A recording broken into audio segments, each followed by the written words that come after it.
आता लाडकी बहीण योजनेच्या लाभार्थी महिलांची पडताळणी होणार आहे। 4 गोष्टींची पडताळणी होणार आहे। जर या 4 निकषामध्ये तुम्ही बसत असाल तर तुमचे पैसे चालू राहतील।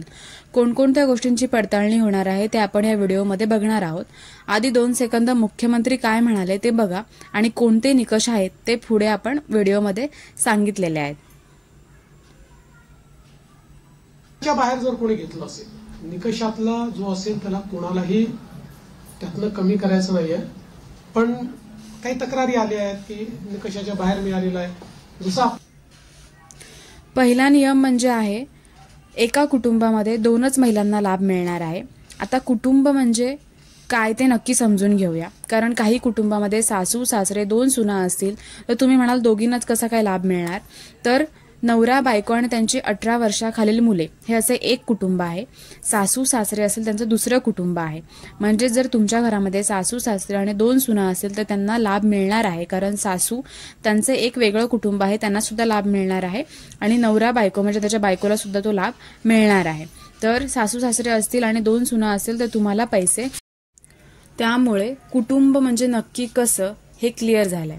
दुसरा निकष असा आहे जर तुमच्याकडे 4 चाकी गाडी असेल, ट्रॅक्टर सोडून, ट्रॅक्टर असेल तर ते चालणार आहे पण ट्रॅक्टर व्यतिरिक्त जर 4 चाकी असेल तर तुम्ही पात्र होत नाही।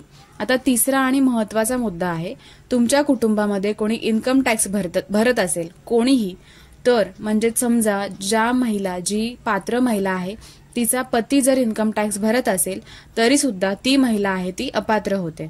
चौथा निकष असा आहे की ज्यांना संजय गांधी निराधार योजनेचा लाभ मिळत असेल, संजय गांधी निराधार योजनेमध्ये 1500 रुपये महिन्याला मिळतात, तो जर लाभ मिळत असेल तर तुम्ही ह्या लाडकी बहीण योजनेचा लाभ मिळणार नाहीये तुम्हाला।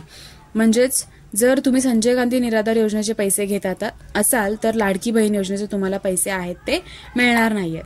तुम्ही त्याचं स्टेटस सुद्धा चेक करू शकता, तुम्ही लॉग इन करून बघू शकता। तुम्हाला संजय निराधार योजनेच्या पुढे जर यस म्हणून येत असेल तर समजून जायचं की तुम्हाला आता ह्याच्या पुढे पैसे येणार नाहीत। तर चौथा मुद्दा असा आहे की ज्यांचं उत्पन्न 2.5 लाखापर्यंत आहे त्यांना हा लाभ मिळतो। 2.5 लाखाच्या वरती असेल तर मिळत नाही। पण ह्याच्यामध्ये एक चांगली गोष्ट अशी आहे की केशरी रेशन कार्ड आणि पिवळे रेशन कार्ड हेच सगळ्यांनी अपलोड केलेलं आहे इन्कम टॅक्सचं, म्हणजे जे आपण इन्कम आहे ते दाखवण्यासाठी।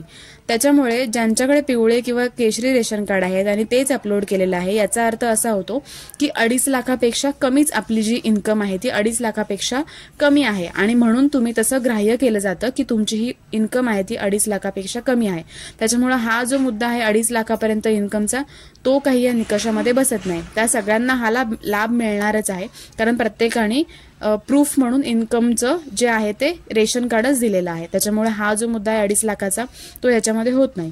तर अशा प्रकारे हा जो महत्त्वपूर्ण व्हिडिओ आहे तो ज्यांच्यासाठी महत्त्वाचा आहे त्यांच्यासोबत तुम्ही शेअर करू शकता।